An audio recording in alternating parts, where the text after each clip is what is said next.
do I need to keep this? I mean,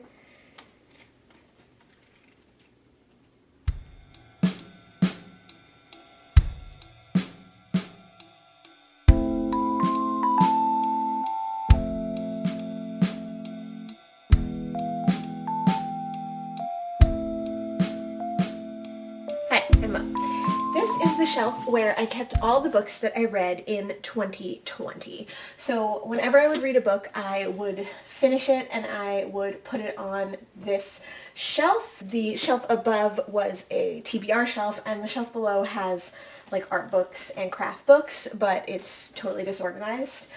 So I thought, now that I've read a couple of books in 2021, I need to clean this shelf off.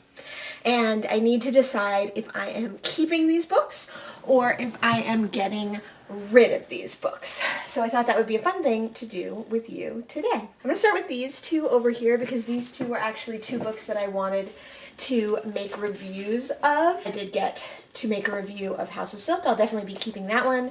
I really enjoyed this one.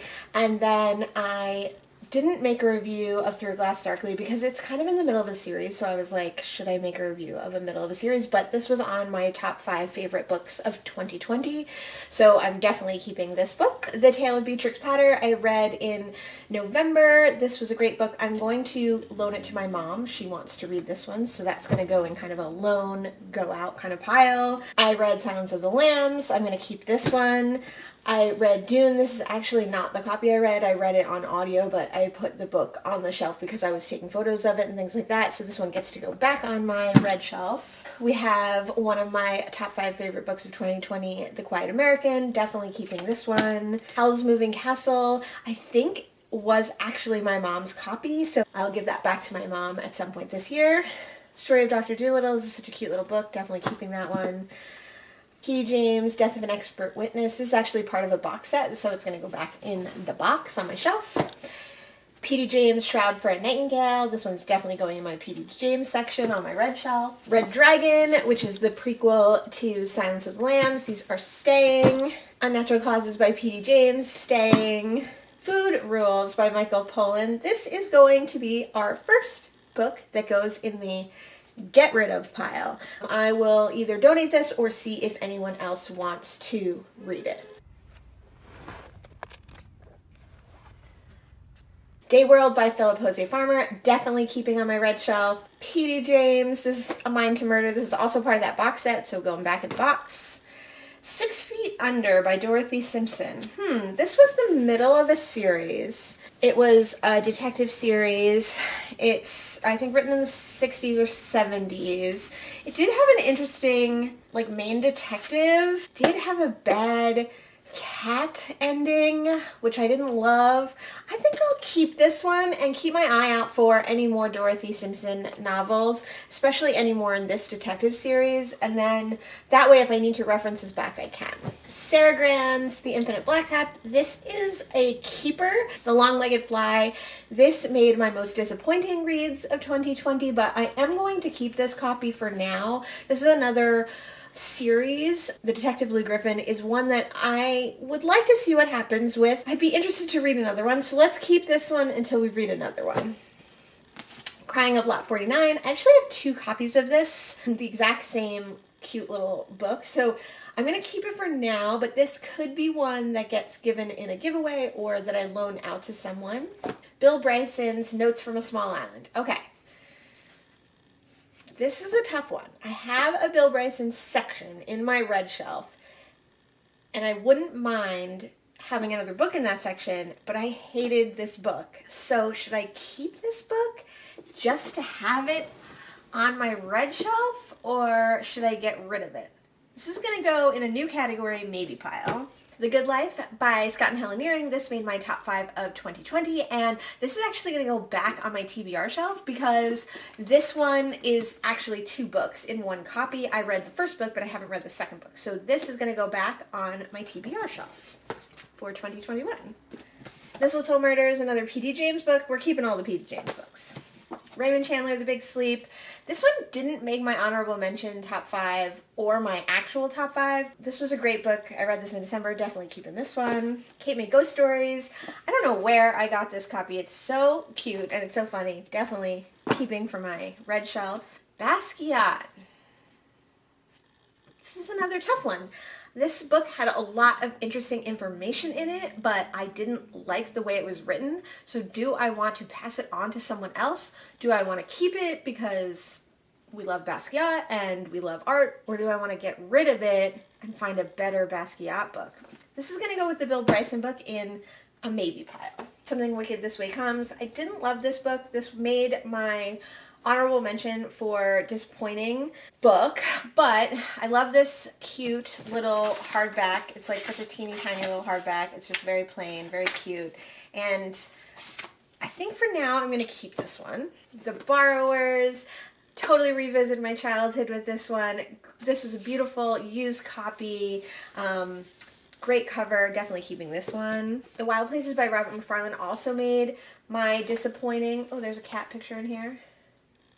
But I am going to keep this one. I didn't hate this book. Coke Machine Glow by Gordon Downey is his poems and lyrics. Going to keep that one.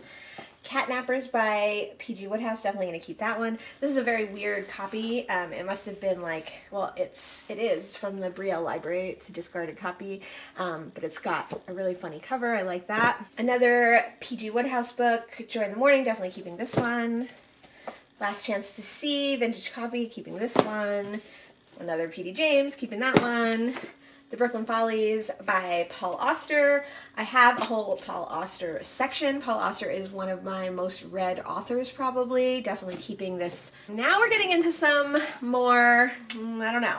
So the Oliver Sacks, The Man Who Mistook His Wife for a Hat. I don't think I'm ever going to read this one again. I don't think I necessarily need it on my shelf.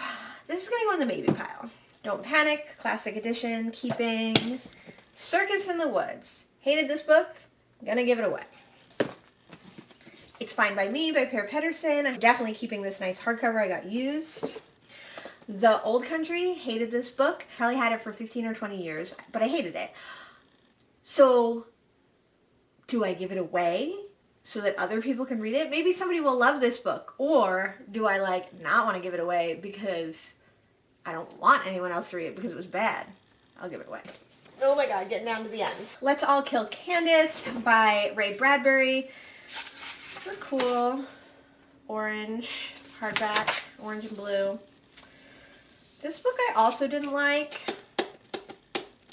I'm going to give this one away, even though I'm keeping Something Wicked This Way Come. I see more value in that book than I do in this one. I don't need to keep every Ray Bradbury book that I've ever read, especially if I don't like it. So I'm going to put this in the discard pile.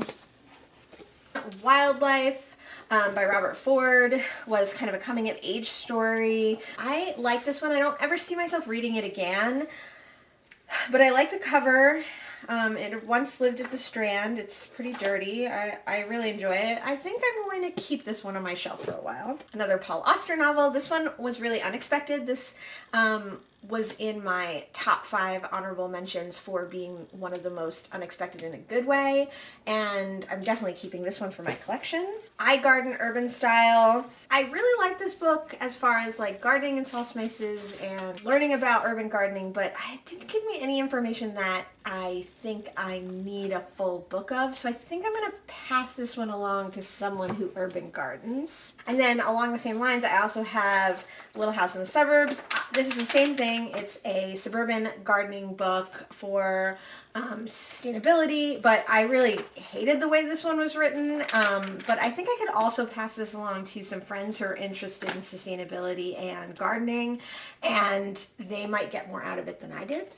Eating Wildly. This was my top least favorite book of 2020. This one's definitely going back to Goodwill.